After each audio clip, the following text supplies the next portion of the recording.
आज हम लोग बात करेंगे अर्लीस्ट सोसाइटी के बारे में, यानी कि जो सबसे पहले शुरुआत हुआ ह्यूमन का, ठीक ना, उस समय से लेकर के लगभग आज से 8000 वर्ष पहले तक का जो ह्यूमन थे, जो आदमी थे, उनका किस तरह का जीवन था। सबसे पहले हमको ये समझना है कि अर्लीस्ट सोसाइटी में, ठीक ना, जो अर्ली मैन हुआ करते थे उनका क्या पहले किस तरह से रहते थे। पहले पेड़ों पर रहते थे, ठीक ना। पहले क्या ऐप की तरह चलते थे, लंगूर की तरह चलते थे। आप human evolution of human body, human beings पढ़िएगा तो आप उसमें ये देखिएगा कि धीरे धीरे आदमी में क्या हो गया है, सब्सिक्वेंटली डेवलपमेंट हुआ है ना, क्रमिक विकास हुआ है। तो विकास होने का मतलब क्या हो गया कि पहले लोग ऐप की तरह रहते थे, ठीक ना। धीरे धीरे धीरे धीरे जैसे जो ड्रायोपिथिकस वगैरह थे, है ना, धीरे धीरे जो होमो इरेक्टस थे वो सीधा खड़े होने लगे, ठीक। धीरे धीरे वो बोलने का सिस्टम शैली सीखने लगे, है ना। होमो हैबिलिस हो गया, फिर क्या बोलते हैं रामापिथिकस हो गया, इस तरह से नियांडरथल हो गया, रामापिथिकस हो गया। तो ये सब धीरे धीरे ये बोलने के में एबल हो गए। और साथ में जैसे जैसे आदमी का आगे इवोल्यूशन बढ़ता गया, वैसे वैसे नेचर को समझने में, ठीक ना, और अब वो शिकार करने में अलग अलग अपने जो ब्रेन है, ब्रेन का इस्तेमाल करने लगे थे। तो ये इस तरह से वो अपने आप को फायर का डिस्कवरी किए, बाद में व्हील का डिस्कवरी मेसोलिथिक पीरियड में किए, ठीक ना। तो अब देखिए, तो सबसे पहले जो हम लोग का जो सिस्टम है अर्लीस्ट सोसाइटी में, उसको समझना है कि ह्यूमन का इवोल्यूशन कैसे कैसे हो गया, ठीक। इवोल्यूशन ऑफ ह्यूमन, सबसे पहले जो हम लोग ड्रायोपिथिकस, ठीक ना, ड्रायोपिथिकस, इसके बाद क्या है ऑस्ट्रेलोपिथिकस,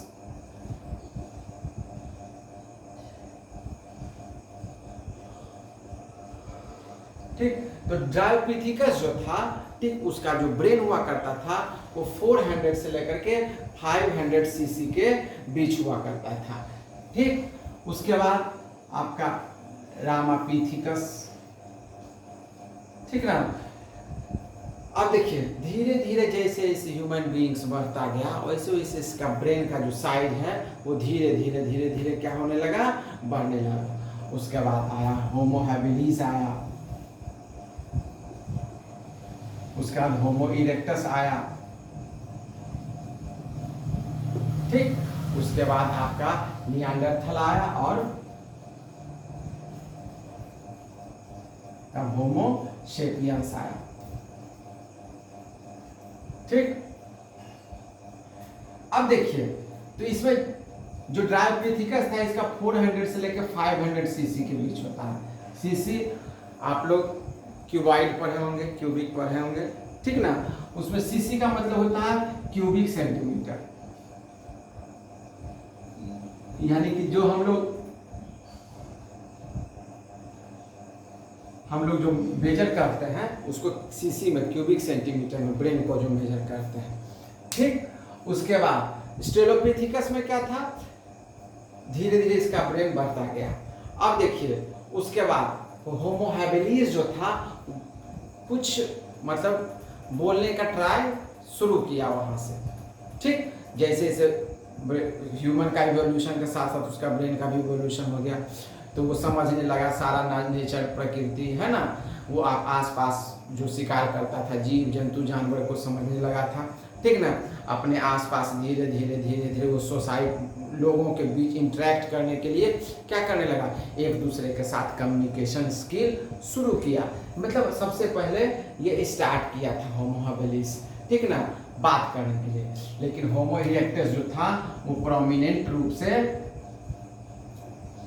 बोलने लगा था, ठीक। ये स्टार्ट किया था, ये प्रोमिनेंट रूप से बोलने लगा था। ऐसा माना जाता है कि जो होमो इरेक्टस था यही इन्वेंशन किया था किसका, फायर का, मतलब किस तरह से जलाया जाता है, किस तरह से इसको यूज करना है ना, इस तरह से होमो इरेक्टस इसका शुरू किया था, होमोसेपियंस के बारे में बताया जाता है कि इसका कहीं कहीं मतलब 1300 सीसी, कहीं कहीं आपको 1200 से लेकर के 1400 सीसी के बीच भी इसका जो ब्रेन का साइज है वो दिखा। ब्रेन का साइज हम इस कारण से आपको बता रहे हैं क्योंकि आपको इससे समझने में ये आसानी होगी कि कैसे कैसे जो है लोग इसका इवोल्यूशन हो गया। तो इवोल्यूशन सिर्फ शरीर का भी नहीं हुआ, ठीक, शरीर के साथ साथ उसका ब्रेन का भी इवोल्यूशन हो गया। तो ब्रेन का इवोल्यूशन होने के कारण वो आसानी से किसी चीज़ को समझने लगा और जो पिछला मिस्टेक था उसको कंटिन्यू करेक्ट कर कर और ज़्यादा अपना सिस्टम डेवलप करने लगा, ठीक। तो अब देखिए इस पीरियड को, ठीक ना, इस पीरियड को हम लोग स्टोन एज कहते हैं। क्या कहते हैं? Stone age. आखिर हम इसको स्टोन एज क्यों कहते हैं? इस कारण से क्योंकि यहाँ पर जो हमारे अर्ली मैन थे, आदि मानव थे, वो बेसिकली किसी भी चीज़ में टूल्स के रूप में स्टोन का ही इस्तेमाल करते थे, ठीक ना। अब देखिए तो अब सबसे पहले आप देखिएगा कि शुरुआत में स्टोन को नॉर्मल वे में यूज करते थे, ठीक ना। इसके आगे फिर हम आगे अलग अलग पीरियड को जब हम डिफाइन करेंगे तब वहाँ बताएंगे। अब देखिए इसी में जब आप पढ़िएगा तो अब स्टोन एज को अलग अलग पार्ट में डिवाइड किया गया है। तो स्टोन एज के अलग अलग पार्ट में कैसे कैसे डिवाइड किया गया है? सबसे पहले इसको पैलियोलिथिक एज में,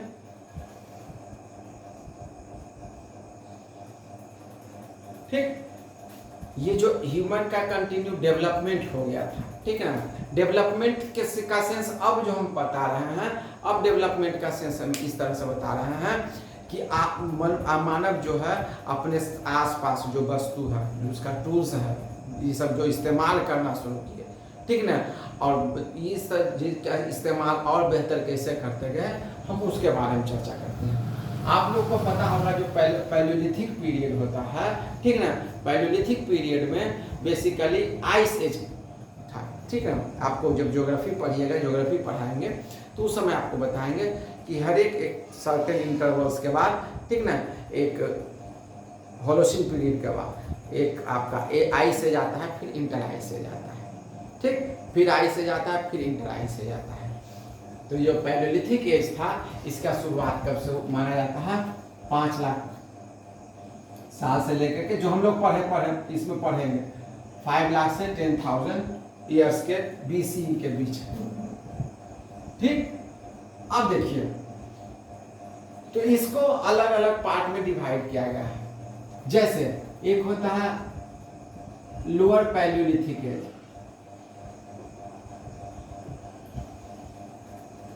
इस एज में क्या होता है कि जो अर्ली मैन थे वो बेसिकली स्टोन टूल्स का ही इस्तेमाल करते थे। स्टोन टूल्स के रूप को कैसे इस्तेमाल करते थे? ऐसे ही जो मतलब स्टोन नॉर्मल है, नॉर्मल स्टोन को जो हंटिंग करने में, ठीक ना, शिकार करने में उसका इस्तेमाल करते थे। पेड़ पौधा को काटने में भी उसका इस्तेमाल करते थे। धीरे धीरे जैसे जैसे लोअर पैलियोलिथिक एज के बाद धीरे धीरे, पहले समझ लीजिए, उसके बाद मिडिल पैलियोलिथिक एज,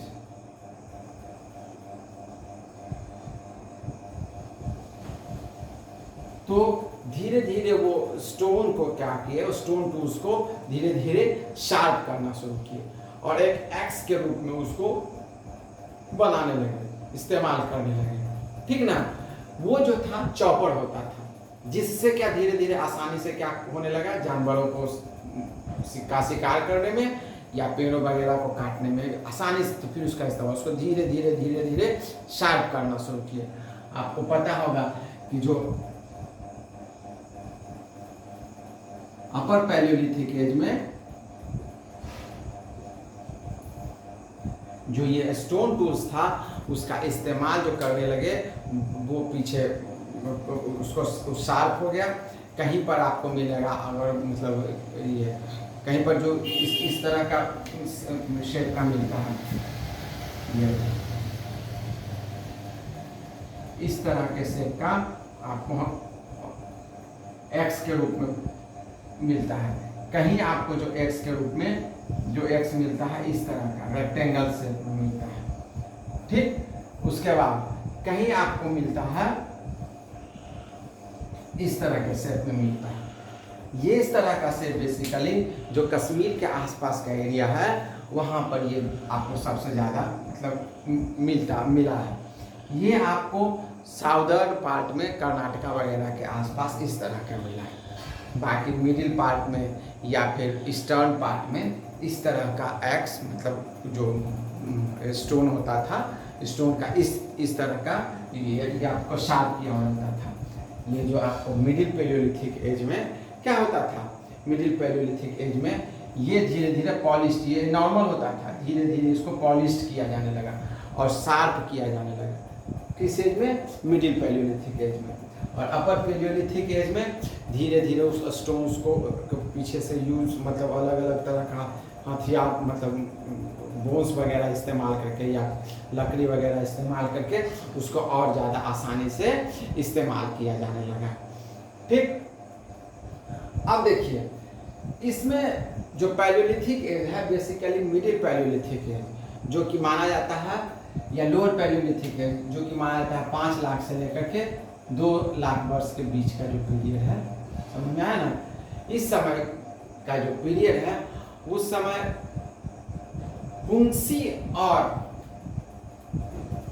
हुंसी बेसिकली जो गोदावरी रिवर है, ठीक ना, गोदावरी रिवर के साउथ कर्नाटका में ये हुंसी एक जगह है, ठीक ना। और यहाँ पर जो बेसिकली बहुत सारा स्टोन टूल्स जो है मिला है। ऐसा माना जाता है कि एक तरह का 15,000 से ज़्यादा वहाँ स्टोन टूल्स मिला है, ठीक ना। ये ऐसा माना जाता है कि ये जो होता था किसमें इस्तेमाल होता था, वहाँ पे बड़े पैमाने पे हथियार बनाने के एक तरह का फैक्ट्री के रूप में ये पर मिला है, ठीक। इसके अलावा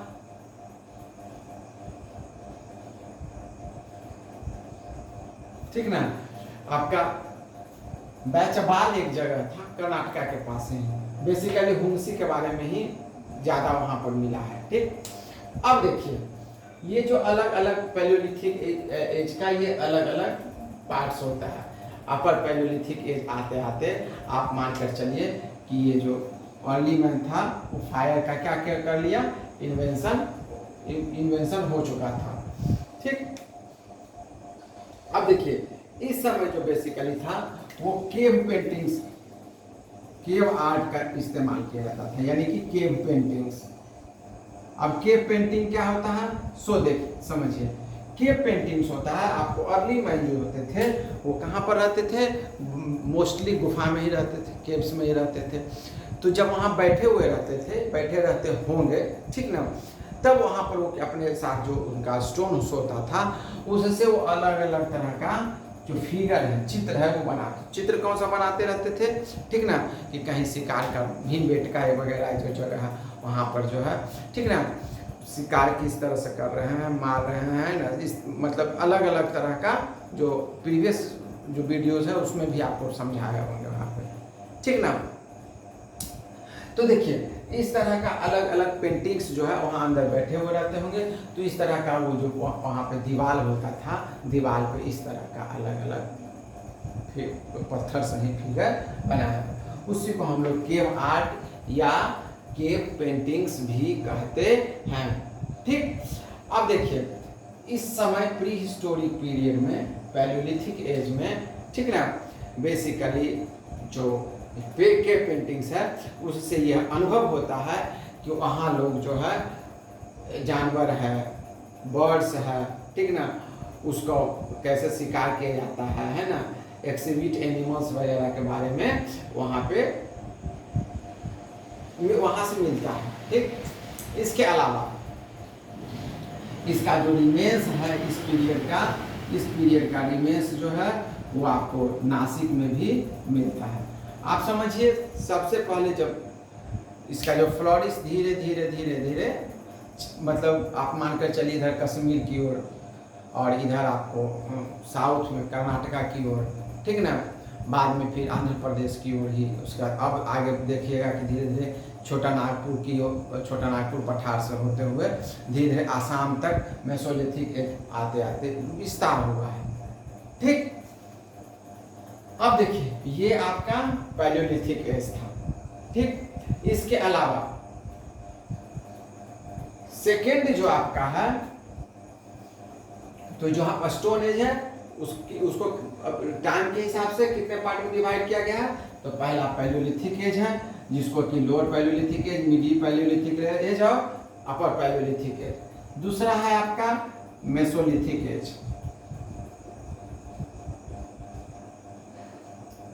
ठीक। थर्ड है आपका नियोलिथिक एज। फोर्थ है आपका कैलियोलिथिक एज, ठीक। उसके बाद आपका हो जाता है कॉपर एज या ब्रॉन्ज एज, ठीक। इसके बाद जो आपका आता है वो आयरन एज होता है, ठीक।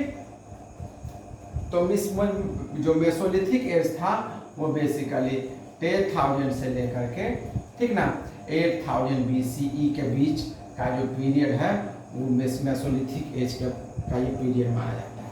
न्यूलिथिक एज का पीरियड जो माना जाता है 8,000 BCE से लेकर के 4,000 BCE के बीच का पीरियड माना जाता है, ठीक। कैलियोलिथिक एज का जो पीरियड है वो 4,000 से लेकर के 3,000 BCE के बीच का ये पीरियड माना जाता है। कॉपर एज या ब्रॉन्ज एज जो है वो 3,000 BCE से लेकर, ठीक ना, लगभग 12 से लेकर 1300 BCE के बीच का जो पीरियड है उसको हम लोग कॉपर एज या ब्रॉन्ज एज भी कहते हैं। उसके बाद आयरन एज जो होता है वो 1200 BCE से लेकर 200 BCE के बीच का पीरियड जो होता है उसको हम लोग आयरन एज के रूप में जानते हैं, ठीक। ये जो टॉपिक्स है ये मेसोलिथिक, नियोलिथिक, कैलियोलिथिक, कॉपर एज या ब्रॉन्ज एज और आयरन एज। अब देखिए सिविलाइजेशनल बेसिकली जो डेवलपमेंट है इसी समय सबसे ज़्यादा सिविलाइजेशनल डेवलपमेंट हुआ है, ठीक। कैलियोलिथिक एज में और कुछ मेसोलिथिक एज पीरियड है, ठीक ना, जैसे भारत में जो मेहरगढ़ था, ठीक ना, उसके बारे में, ठीक ना, यहाँ पर इस समय का भी वहाँ जो एविडेंस है मिला हुआ है। खैर इसके बारे में हम लोग बात करेंगे अगले वीडियो में। वीडियो अच्छा लगा है तो लाइक सब्सक्राइब कीजिए और ज़्यादा से ज़्यादा जो बच्चे हैं, ठीक ना, बच्चों के बीच इसको शेयर भी कीजिए। आप जितना ज़्यादा शेयर कीजिएगा, जितना ज़्यादा लाइक आएगा, सब्सक्राइब होगा, हमारा मोटिवेशन उतना ही बढ़ेगा और आपको बेहतर मिलेगा।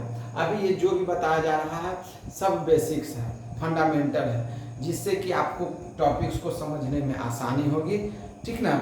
तो फिर इसके बाद और इसका भी एडवांस सिस्टम होता है, लेकिन अभी बेसिक्स है जिससे आप आसानी से समझ सकते हैं। नॉर्मल जनरल कंपटीशन के लिए समझने के लिए सबसे बेहतर ये सिस्टम है, ठीक। धन्यवाद। जय हिंद। भारत माता की जय।